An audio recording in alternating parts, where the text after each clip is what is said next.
buenos días, es un placer saludarles a través de las estaciones de Radio TV México. Saludos a la gente de Mazatlán en el 94.7, La Qué Buena, en Los Mochis, Radio Vox, la Vox 94.1 y como estación piloto en Culiacán, W Radio 97.7. Este programa de entrevistas con los personajes y con los candidatos del proceso electoral 2021.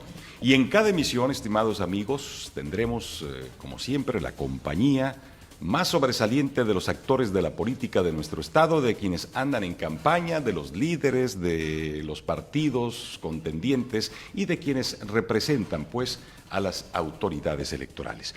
Hoy tenemos la presencia del diputado con licencia y candidato a la diputación nuevamente del distrito número 7 por el PRI, la alianza PRI-PAN-PRD, Alfredo Villegas Arreola. Buenos días, diputado. Buenos días, Manuel, muchas gracias por la invitación y saludar al auditorio de este importante medio de comunicación en este programa que amablemente tú nos has convocado y que conduces pues con mucho profesionalismo.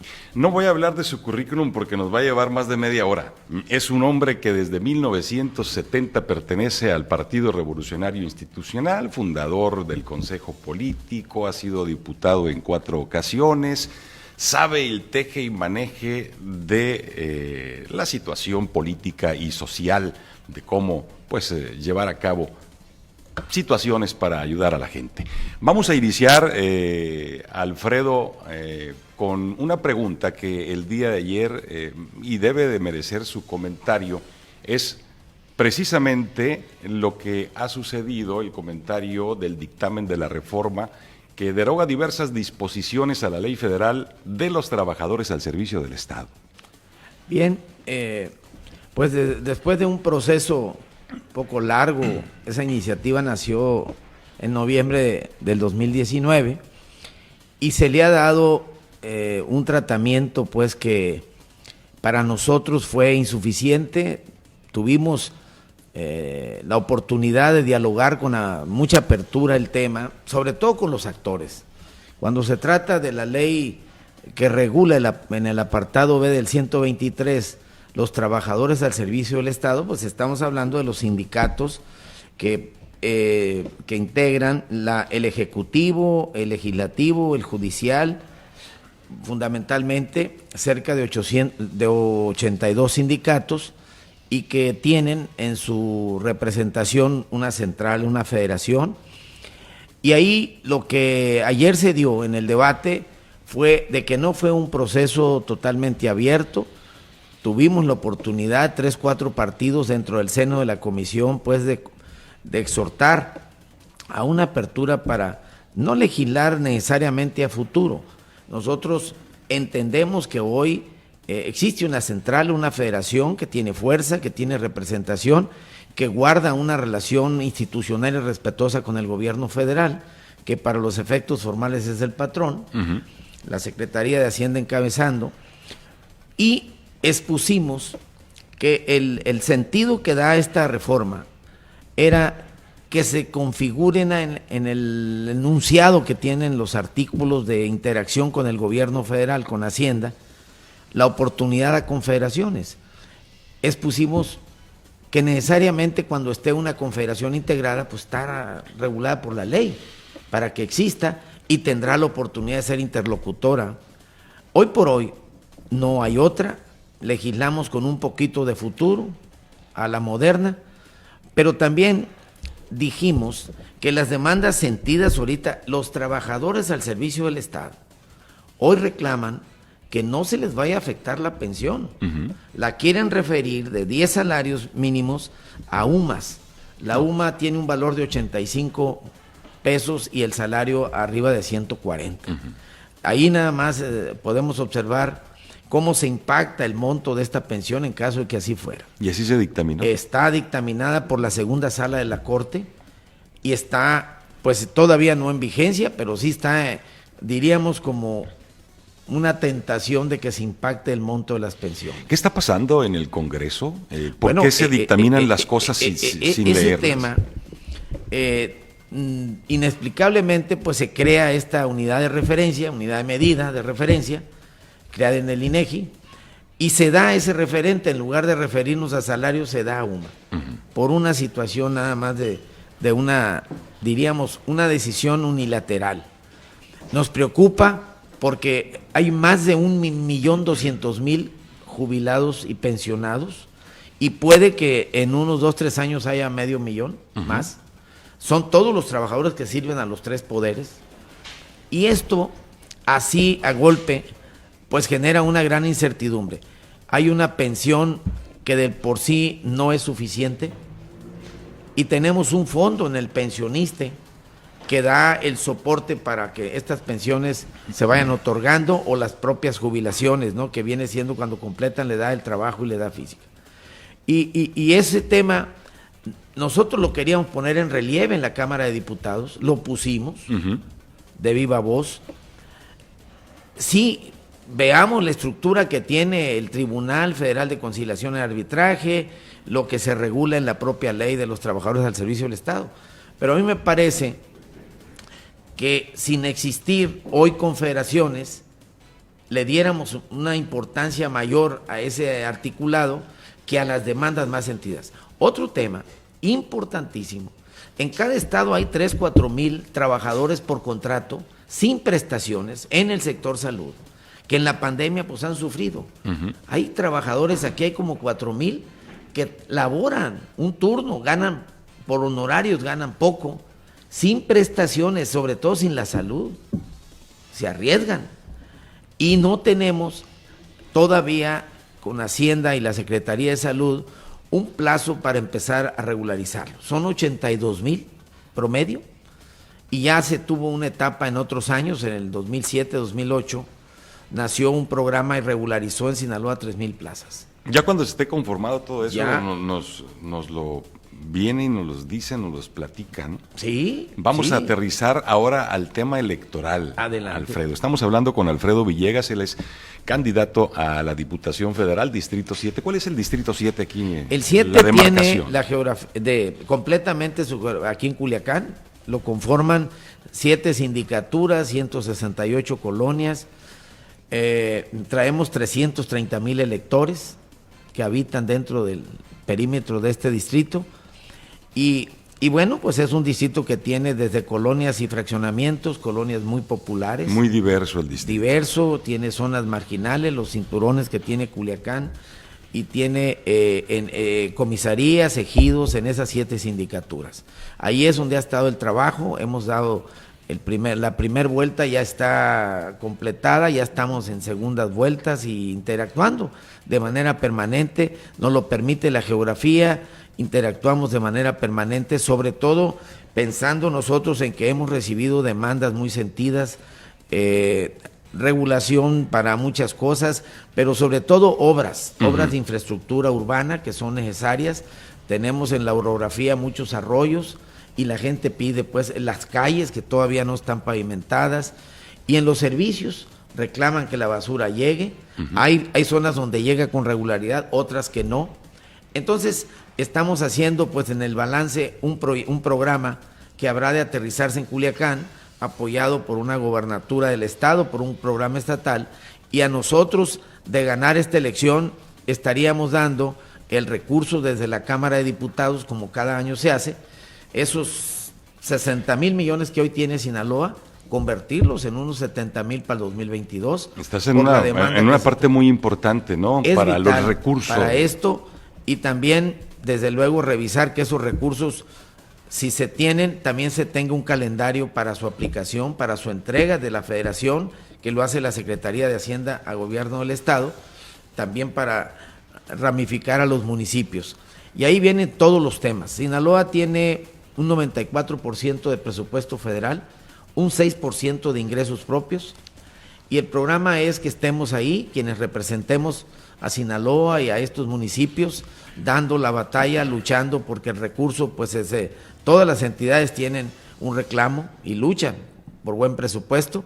Sinaloa no ha estado en la excepción de las disminuciones, ha estado diferido el dinero.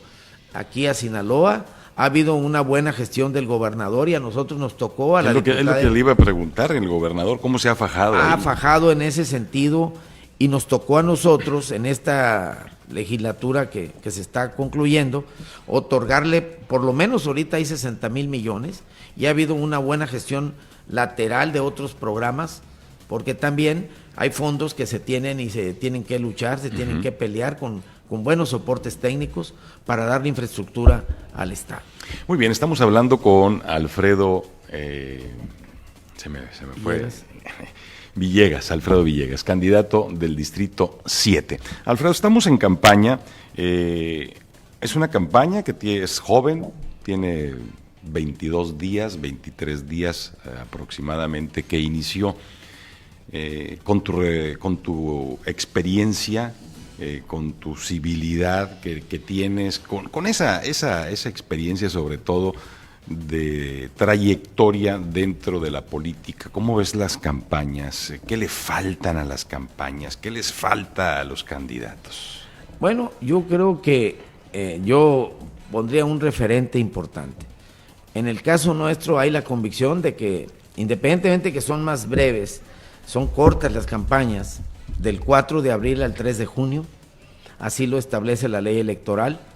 En ese orden, me parece que un asunto muy importante es la civilidad y el respeto entre los contendientes.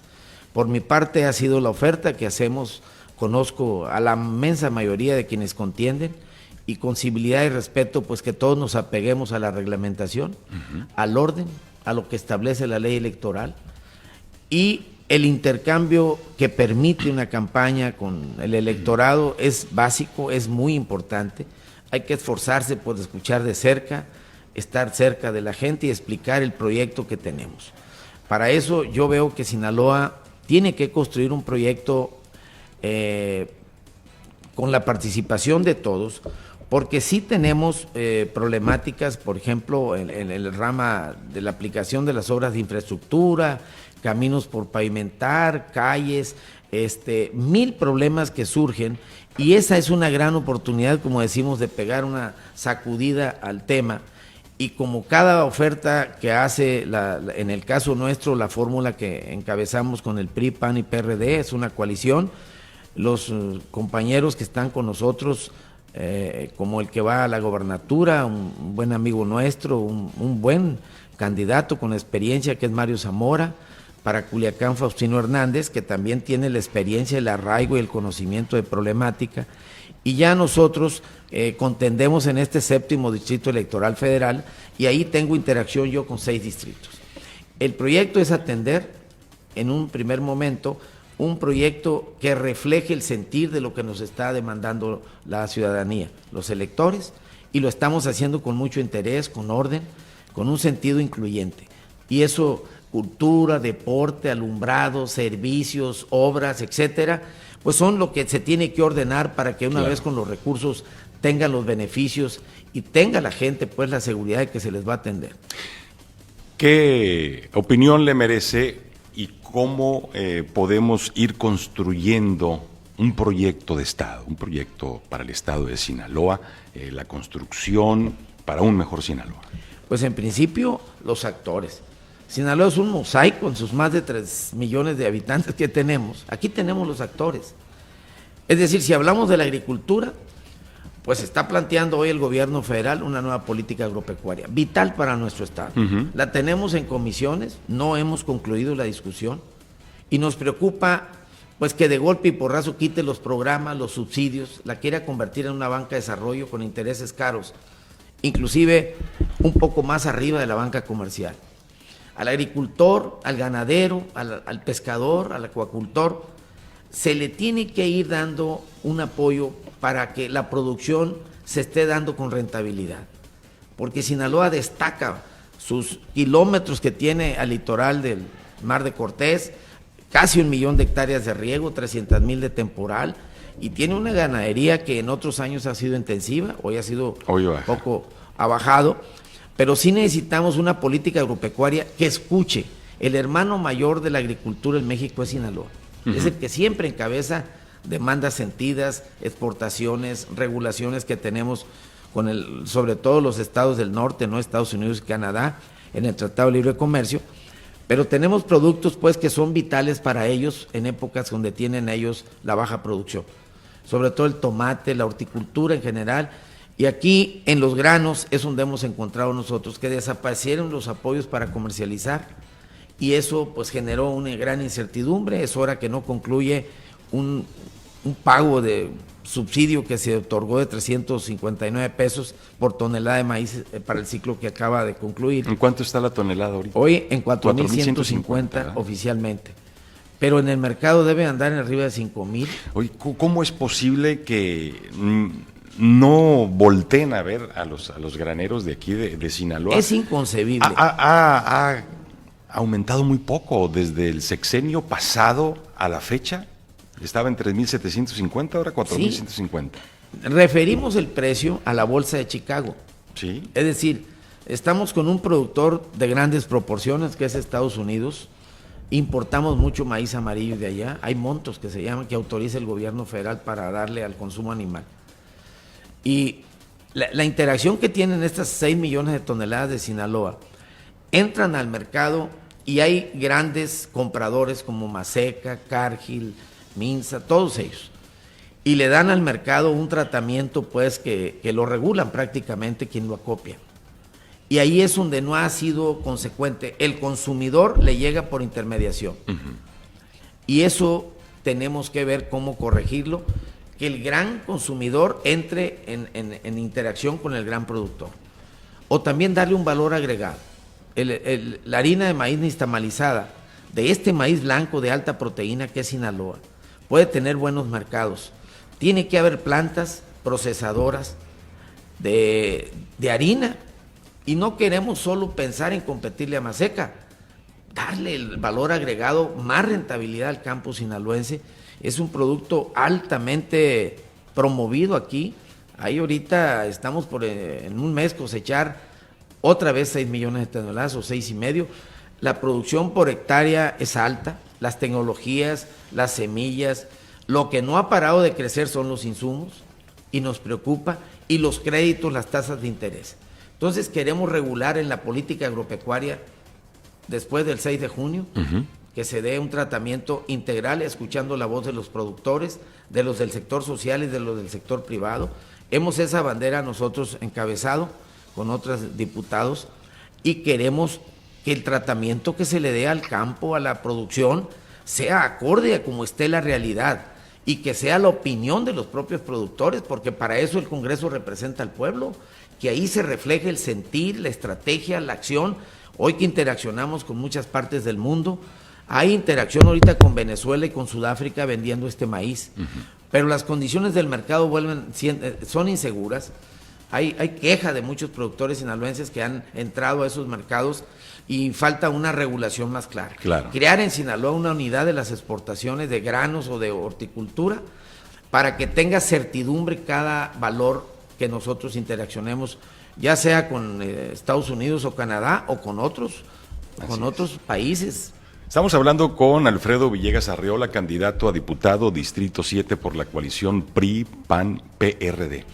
Alfredo, ¿cómo ven a Sinaloa en la parte económica? ¿Cómo lo ven desde el exterior? Bueno, en principio impactado por la pandemia, se han perdido empleos en Sinaloa, empresas. Hay una acción que tenemos que pensar en estímulos fiscales, también en créditos baratos, para restablecer la operación de estas empresas. Ha impactado a la planta laboral sinaloense lo que ha sucedido ya casi un año y medio. Por la pandemia. O desde marzo del año pasado, fundamentalmente, a la fecha, casi un año y un mes. Y se tiene que dar por parte del gobierno una atención inmediata. Ha habido buenos propósitos, yo lo sentí en créditos baratos, y no ha sido suficiente. Me parece que el gobierno federal tiene al alcance estimular también con recursos federales a estos sectores económicos y buscar en la recuperación, pues volver a la normalidad para que Sinaloa no vaya a quedar con lagunas de desempleados, y eso debe ser una preocupación sentida. Nosotros lo que ofrecemos es que en diálogo directo con los micro, pequeños empresarios fundamentalmente, ver qué medidas fiscales, qué medidas de estímulos de créditos baratos, qué condiciones del mercado. Hay que estar atento. Un gobierno en esta crisis debe estar muy atento a ello.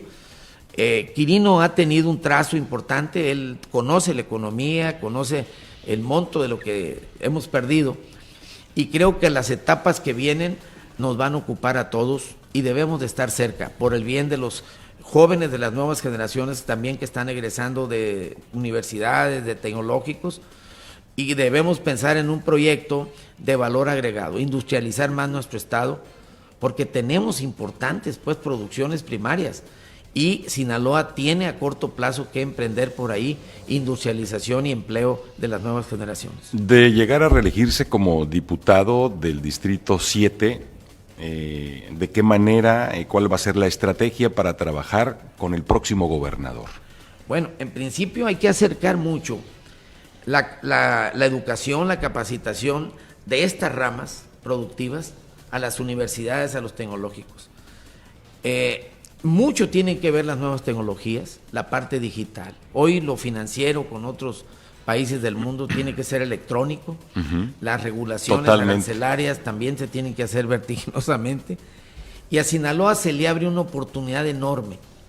Ir hacia los orgánicos. En el mundo está habiendo una demanda de productos orgánicos, de que usemos menos agroquímicos y que tengamos más regulación y logremos productos que no tengan el contagio de la parte agroquímica, que si bien es cierto ha sido una tradición, ha sido necesario por las plagas, por las cosas, pues hoy el mundo tiende a ser más simplificado ese tema, y Sinaloa tiene una gran oportunidad de crecer en la producción, diversificar su producción, cambiar un poco del maíz a otras ramas.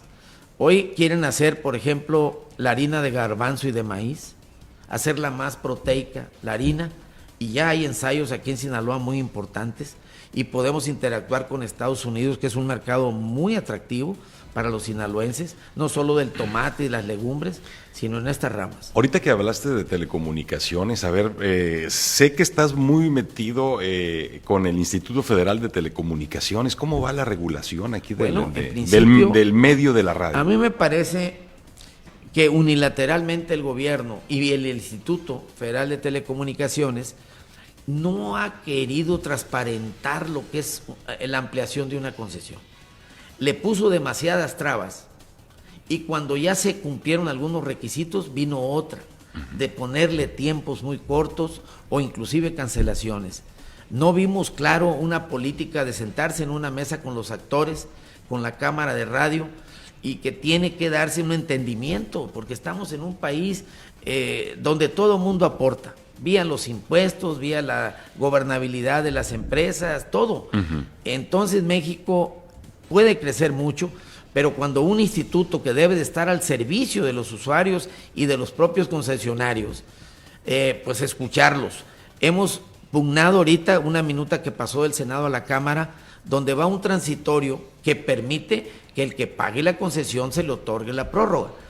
Pero hoy tienen un estancamiento, no ha salido, hemos insistido en la Comisión de Radio y Televisión, y estamos en el acuerdo de que salga como el Senado la aprobó. Ahí discutió la Cámara las concesiones, el Instituto Federal de Telecomunicaciones, y llegamos pues a un primer entendimiento, y creo que ese paso se debe de dar. Pugnaremos porque así sucede en los próximos días.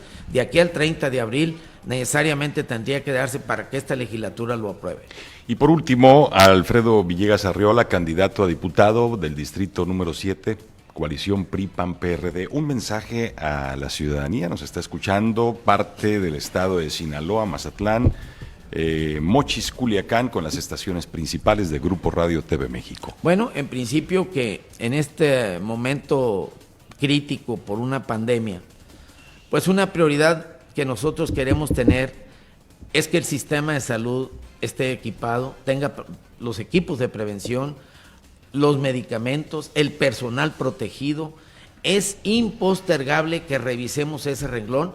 El recurso federal está otorgado, hay 40,000 millones otorgados a la nueva estructura del sistema de salud, y que desapareció el Seguro Popular. Esa parte debe de ser una alta prioridad de este país, por el derecho que tiene todo mexicano a la salud, el sistema abierto. Y ahí tenemos que empeñarnos en que presupuesto que se tenga, que se aplique proporcionalmente a los estados y restablezcamos la atención, la seguridad de ser bien atendidos cuando haya un contagio o cuando haya una enfermedad, de las normales que tenemos conocimiento. Entonces, aquí lo que estamos buscando es que verdaderamente la Cámara que le da seguimiento al gasto esté al tanto de lo que el gobierno federal le está otorgando a los estados. Hoy vemos deteriorado. El ISSSTE también ha perdido fuerza. ¿Por qué? Porque le quitaron del gasto programable que tiene, arriba de 148 mil millones que se le otorgaron, más bien 48 mil millones que se le otorgaron, ahora van a ser 72 mil. Ese recurso no llega a tiempo, no llega suficiente. Hay merma en los insumos, los medicamentos escasean, el personal está preocupado, afectado muchos de ellos por el propio contagio. El ISSSTE urge restablecerle con su órgano de gobierno paritario de trabajadores y gobierno una atención urgente para que vuelva a esa normalidad que ha tenido. Es un instituto de los trabajadores al servicio del Estado, no para los trabajadores. La ley otorga que es quienes pagamos las cuotas, los que tenemos el derecho a recibir 21 prestaciones, y esa parte importante que atiende a 13 millones de mexicanos se debe de atender. Ese planteamiento se lo hemos hecho al gobierno federal, porque es donde está la regulación, donde están las cuotas, donde están hasta los préstamos, esos préstamos que se otorgan al que tiene el derecho activo, sí. También debe de mantenerse pues con mucha transparencia, y hoy que está la crisis, que tenemos la pandemia, pues ese recurso debe de transparentarse en su aplicación. Alfredo, queremos agradecerte de veras que hayas aceptado la invitación, venir a platicar con la gente de Sinaloa, de los proyectos, los compromisos y sobre todo de Sinaloa, de la economía y cómo podemos construir un Sinaloa mejor. Muchísimas gracias por estar. Gracias, Manuel, a ti, a tu auditorio, muchas gracias. Las veces que nos convoques, que nos invites, pues con un gran gusto acudiremos, con el ánimo de reflexionar junto con todos que tenemos interés de servir a los sinaloenses. Claro que sí, te vamos a volver a invitar en varias ocasiones para platicar de cosas muy interesantes. Amigos del auditorio, muchas gracias por haber estado con nosotros. Las estaciones del Grupo Radio TV México les agradecen su preferencia. Mañana estamos con ustedes en punto de las 8 de la mañana a través de Radio TV México. Con permiso, soy Manuel Castaños Gutiérrez. Pásela bien, pórtese maravillosamente.